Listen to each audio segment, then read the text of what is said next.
Yes, made the Pro Bowl the year before. It's not like this kid came. Lane can go out there and dominate. Lane knows he's dominating. He knows he's one of the top 3 right tackles in the league.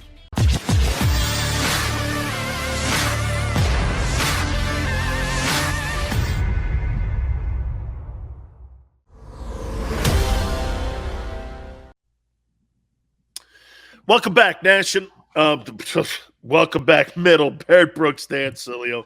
CTE kicking in. Bro, we all have it, man. We all have it, man. Are you all right today? Yeah, man. Working. Trying to get this stuff, situated and everything. But everything's cool, man. Why, what's up? Why you say that? Well, you seem a little, bothered right now. Well, no, man. Just this point, man, trying to get everything handled for this family, man. That's all. All good? Yep. Everything's straight, bro. Everything's straight. Just taking care of everything, make sure everybody's cool.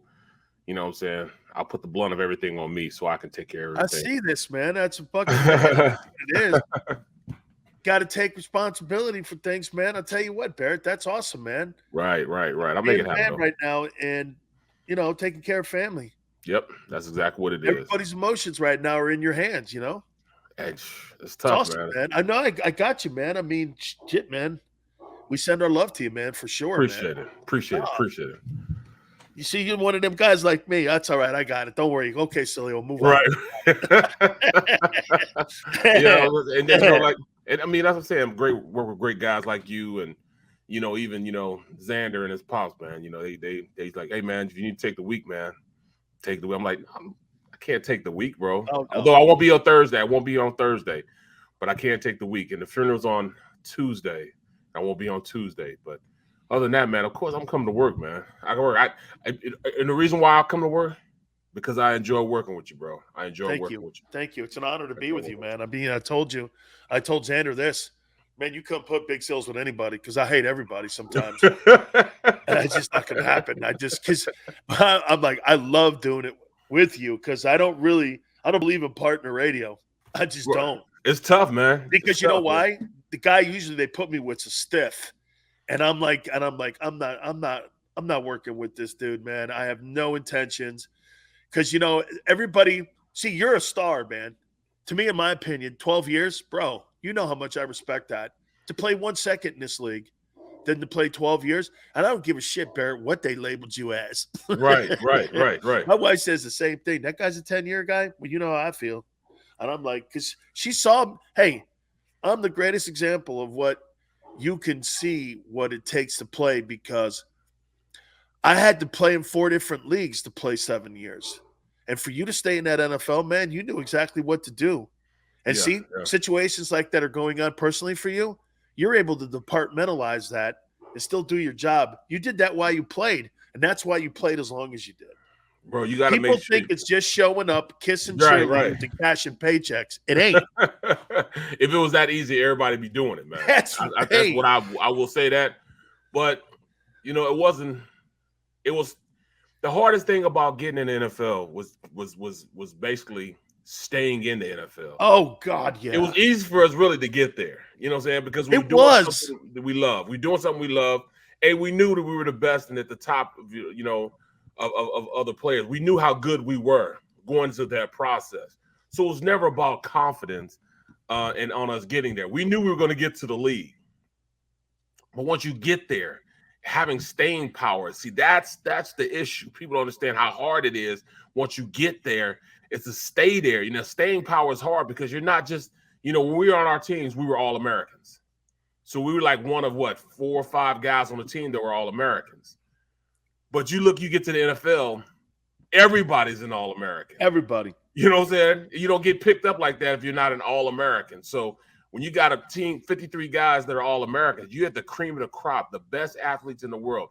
I'll tell people the last guy to get picked in the NFL draft is still better than probably 99% of the world as far as athletes, man. So, you don't just get there because you're okay. You get there because you're the cream of the crop. So it wasn't about just getting there. Getting there was easy. It's staying there. That's when you really started pledging. You know what I'm saying? That's when you really started having to go to work and cross your T's, dot your I's, run a little harder, lift a little harder. knowing how to prepare yourself, watch a little bit more film. Did you eat the right things yesterday and today? You know what I'm saying? Did you get a little film study in? I mean, those are all things that you have to take care of. Did you work on your mental game too, along with your physical game? Because Barrett, the thing, I mean, working on the physical game, and dude, I had the moment that you just said. I swear, Barrett, I get my Buck helmet. I'm in the middle. I'm sitting in my locker, and here's my next. Okay, what the F do I do next? Right. I'll never forget saying that. I got an NFL locker, Dan Sileo, Buccaneer. I got the gear, and I'm all like this. I'm looking. I'm like, holy shit, I'm here. Now what do I do? And it was like you have to reevaluate your goals, re-aim them, but you have to do it. And in our day, Barrett, you had to do it like this. Or get this, you were out like that. Exactly. Today, I think this is what bugs you and me about Jalen Reagor and guys like Whiteside who get these hall passes to be on football teams that you and I, man, we're not given opportunities. You were to way more extent. But, man, when I'm sitting there and you're keeping a guy who's less of a talent than you because you drafted him, I can't tell you. That's what happened in Detroit. They decided to go and keep Lawrence Pete because they drafted him. And I said, man, that guy couldn't clean my jock strap, and you know that. Okay? Just like your boy Butch. Your boy Butch, he wanted to get the Canadian football player kid. That notice he keeps throwing that back at you. So I'm like, yeah. But you know what? I'm gonna tell you the truth. The first thing that when I first got into that locker room, it wasn't necessarily like, man, do I belong in here? Because I'm looking around. I see Randall Cunningham over there. Ricky Waters is sitting over there. Kevin Turner is talking to Ricky. Charlie Garner's not talking to anybody because he hated everybody. I look over. I see William Fuller over there. Willie T, he's in his locker. And the only thing I was thinking to myself is, man, did I run enough to be in shape for this 20-minute run that we have at the end of practice? That's all I was worried about, is this 20-minute run. Not about the playbook, not about if I belong to be in the NFL. I didn't worry about any of that stuff. I was worried about running a 20-minute run after practice. We had to practice for a conditioning test. We were going to have a 20-minute run to see, and engage what type of shape you were in. And that 20-minute run had me spooked. So I'm out there playing, man. And, once I was on the field, everything just took over. I just, bam, it popped into my head. All right, I'm balling now. Here we go. Let's go. And I'm lining up right there. I got William Fuller looking across from me. I'm battling him. You know what I'm saying? We're going tit for tat. He yelling at me. I'm yelling at him. We're frat brothers. You know what I'm saying? I was whooping his ass too. You know what I'm saying? And as a rookie, I'm in there whooping him. You know what I'm saying? And right after that, I'm thinking, man, that 20-minute run is like 2 more periods. That's all I was caring about, this 20-minute run. Man, I started the 20-minute run, and I had all this anxiety over this damn 20-minute run. I had 18 minutes into the 20-minute run, and that's when I got tired. I was cool. And I was like, man, I only got 2 minutes to go. I wrote it on out, and that's kind of how my NFL career went too, man. You all worried about getting there. Now that you're there, you're going, and once you're going, you into that groove. And then towards the end, you're like, man, this is year 10. I can't believe this, man. So you think you overthink? You think you overthink things sometimes? I always overthink things. I always overanalyze. I'm always thinking, all right, what I do this? Well, how am I going to do that? Well, I need to do this to get to that. How about I just take care of what's happening right now as opposed to thinking about what's going to happen later on? So if you had to do it all over again, you would have just said, F it, hey man, let's just go and my feet are where I am right now. Just rock out. Yeah. Just rock out. That's all I say. I just rock out, man. I tell my daughter has that same issue. My daughter has that she's like this, she'll go, like a coach will say something to her after a rugby game that they won. By the way, they're going to play. Guess who they're playing this weekend? Who's that? So now they're playing BYU, Washington, Stanford. Yeah, they're playing BYU, Washington, and Stanford. And little GCU from Arizona is the second seeded team in this tournament. Congrats, and bro. if they win this tournament, they go to the national championship. They won their regional. Now they're on the Pacific Coast. They win this, finish 1 or 2, then they play for the national championship in Chicago. Wow, that's unbelievable. Yeah, it's like, and my daughter, though, coach said something to her, and she's like, she repeated it twice to me. I go, so it's an issue with you? She goes, how do you know that? I go, well, anytime you repeat something twice, it's an issue. And she goes, well, remember what I told you, D? When a coach says something, he's not doing it to be destructive. He's doing it to help you. You guys won. He's not shitting on you. And I go, don't overthink shit. Just go do it.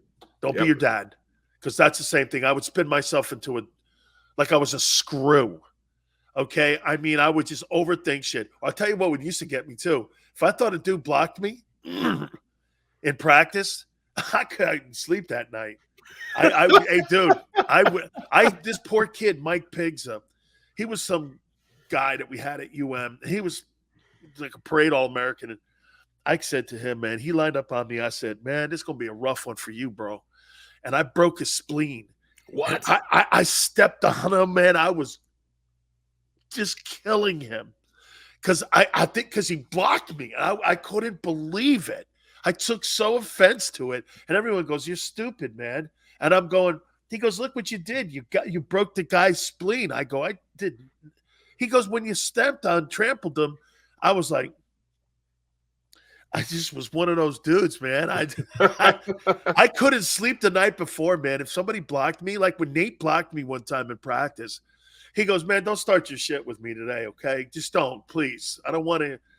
Because I saw him fight Randy White, man. He went Duke for Duke with Randy White. What? Nate can fight.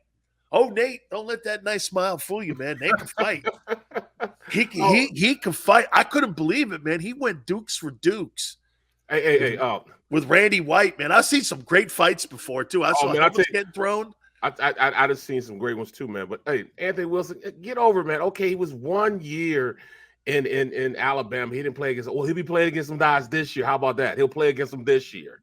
He didn't play against Diggs. And dog, come on. We don't know everything, bro. Know enough. That's kind of not what we're saying, though. Right, we're just talking about the level of competition. In a program with those kind of athletes, get over it, bro. Year out. You know, Barrett, I'm talking about rooms. I'm talking about because Xander told me he's a third-year junior. Yeah. When you're in rooms like that, and Jamison Williams only was at Alabama 1 year, fellas. He didn't play with Judy. That's not my point, Anthony. My point is that when you're in a room and you're in a program like that, and you're constantly seeing great talent in the room, and you're seeing people in there, and you're playing against people like a Patrick Surtain, is what I said. Like a Diggs. Diggs. And you're doing it in practice, and first rounders are all over Alabama. Then you turn around and play against Stingley on Saturday. That's verbatim what I said. It's just like when I'm playing with the Steelers.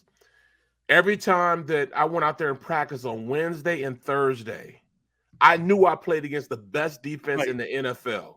So when I played on Sunday, it was nothing. It was a cakewalk because I had already played against the best players in the NFL. You know what I'm saying? So it was an easy game going against Cincinnati. It was an easy game going against Dallas or the Chargers because I had already played against one of the best rushing linebackers in Peasy, Joey Porter. I had already, picked up a blitz from one of the best safety ever played a game. Oh, by the way, he has a gold jacket on, and in Troy Polamalu. You know what I'm saying? I mean, it was easy. I played with one of the best running backs, and opened up a hole for Jerome Bettis. So all that stuff was easy on game day because of what I did in practice the day before. That's what we're saying. It's a comparison. We're making analogies out here. Yeah, when I was playing against here, get this. So the running backs I played against, Highsmith was the third pick in the draft. Right. Cleveland Gary was a first-round draft choice. Baller.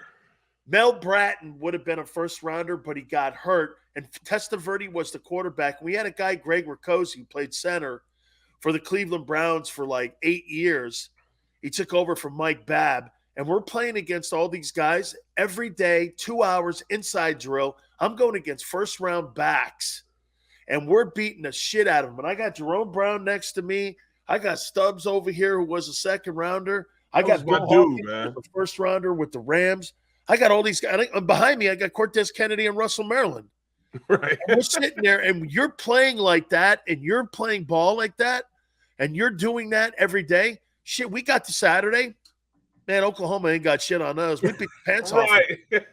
We beat get this, Barrett. The 3 years they played against us, they were 33-3, and they lost all 3 games to us handily. Right, and those were squads. Those were the Bosworth teams. Yeah, I mean they won a national title too. Keith Jackson was on that. Keith and Jerome became great friends off that game, and then they eventually became teammates. Yep, in Philadelphia. Yep, and the Eagles. Yep. Keith loved playing in Philly. Let me ask you this here. I love what you were saying about Dillard yesterday, and what you were saying about Gardner Minshew. Let me ask you this: would you consider doing this, bringing Cam Newton in to back up Jalen Hurts, or would you rather go into the draft and draft a rookie quarterback to back up a guy like Jalen Hurts? And the reason I say Cam has a style like Jalen, and he could help him because there's no experience. We talked about this yesterday, Barrett. There's zero experience at the skilled positions on the Philadelphia Eagles outside of your running back and your tight end. Everyone else is unskilled. Okay, and how about this? I'll take that back. Not unskilled, but there's not a lot of veteran leadership in that dynamic because these guys are going into their second year starting. I mean, there's just not a lot of game experience with these guys. You get a guy like Cam, would that be too much of a personality behind Jalen? And would Jalen not be able to handle that? I think Jalen handled the Wentz thing well. Couldn't he handle something like Cam being in Philly? He could. He could handle it. And you're right. They would run kind of sort of the same offense anyways. The only thing is you would bring Cam in, and it'd be a legitimate battle between the two of them to start. And I would love that. I would enjoy that. I would enjoy the competitive nature of both guys being there and pushing each other to be starters. And I still think that eventually that if you did do that, Jalen Hurts will still come out the starter. He'll be a better player for it also. It'll just, make him go out here and prove that he is the starting quarterback. Even though he is, just to prove that he will go out there and show. He would erase all doubt. And that's what you want. You want that competitive nature. You want that competitive atmosphere in your locker room. I mean, that's what he came in. That's what the head coach came in saying. We want to create healthy competition in the locker room because that's how you win. When you know that you have the ball because the guy sitting next to you is trying to go out there and be a starter, you want that. When you look at the Eagles, you have two commodities that could really, really put you in a different level if you were able to trade those two guys. Dillard, you can get a 2 or a 1 for Dillard. I truly believe that. Wait a minute. I'll tell you, I asked some people about him, and I do think some teams would maybe at the low end of the draft. I don't know. I heard a guy who I really trust. I'll tell you who it was Carl Dunbar. Oh, okay. Yeah. Great coach. You know what? Is he still with the Jets? He could play. He goes, I would think he could get he wouldn't get top 15 picks, but you may be down at the bottom end of that, 33, 32. So what? 2. Yeah. You might get a first or second rounder for him in there. So Carl agrees with you. Carl, I mean, he's well respected. Defensive line, he's coach. He was with the Jets when I used to talk to him all the time. Now he was at Bama forever. Yeah. He was at Bama, but then he's. That's where I first met him. He's my fraternity brother. That's when I first met him when he was at Bama. When I was doing games, I actually did the Texas A&M Alabama game, and his guys were out there balling, man. That's when I got 2 dudes on that coaching staff now. He's with the Steelers. On the Steelers, yeah. Yep. That played with me, and they were former teammates of mine, and. He's flat out said, he goes, the kid Dillard, man, I think you could probably get a 1 for the guy because he's always looking at O-linemen. He's always game planning against offensive linemen. Right. I told him, I said, you better tell Hayward, get his ass going this year. I was friends with his pop, and I really love that kid Hayward, man. That plays with the Steelers. Yeah, I man. love that kid. But so to your point, Barrett, you might be able to get a one to move that kid, or he's a left tackle. He's a starting left tackle. It's hard to not get, high draft. Look at what they traded for, what the Ravens got in return for sending Zeus's son over there, to Kansas City. So you can get some high draft capital for a guy like Dillard. You can, man. Only thing is you don't know how long their starting right tackle is going to be there. You don't know about Lane. Lane can play forever if he keeps his head on straight and continues to stay healthy. He's one of those weight room addicts, man, that he might lift his weight off, in a team. He focuses, and he's that intense when he's out in that weight room working out and running and stuff like that. Did you have a problem with him taking days off and games off last year? I didn't have a problem with it because I know mentally, that's something that you can't. That's one thing. That's one injury or one sickness or one, diagnosis you really can't do anything about, and that's head injuries. You know what I'm saying? That's why it's so hard to gauge, what goes on with the head and so you don't think it was mental issues where it was? No, it was. Yes, it was. Okay. It was. So you look at that as an injury? Oh, without a doubt. I mean, it's something that it's a sickness. It's something that people don't understand how powerful it is, especially because it's never anything as far as physicality when it comes to him. Quit. Huh? I wanted to quit. I get it. I couldn't do it, man. I know. But mentally, you were thinking that you couldn't. But some people can't get past that hurdle. You know what I'm saying? When you're so, and it wasn't. The reason why I know it wasn't physicalness. It wasn't it wasn't what his body could go out there and do. He knows he's one of the most elite tackles in the league. And when you know that, you're not just going to not want to play. Second team All-Pro, right? Yes. Made the Pro Bowl the year before. Yep. It's not like this kid Lane can go out there and dominate. Lane knows he's dominating. He knows he's one of the top 3 right tackles in the league. So why wouldn't he want to play? And that's where I knew there was something wrong when, he didn't want to play. This guy shut down everybody. Nobody's really whooped his ass his entire career. He has shut down just about anybody that was in front of him. You know what I'm saying? So it wasn't that. But the mind, man, people don't understand that the game is, they say it's 20% mental and 80% physical. I think it goes so far as to say it's 10% physical. Yep. 10% physical and 90% mental. Yeah. You know what I'm saying? You got to know.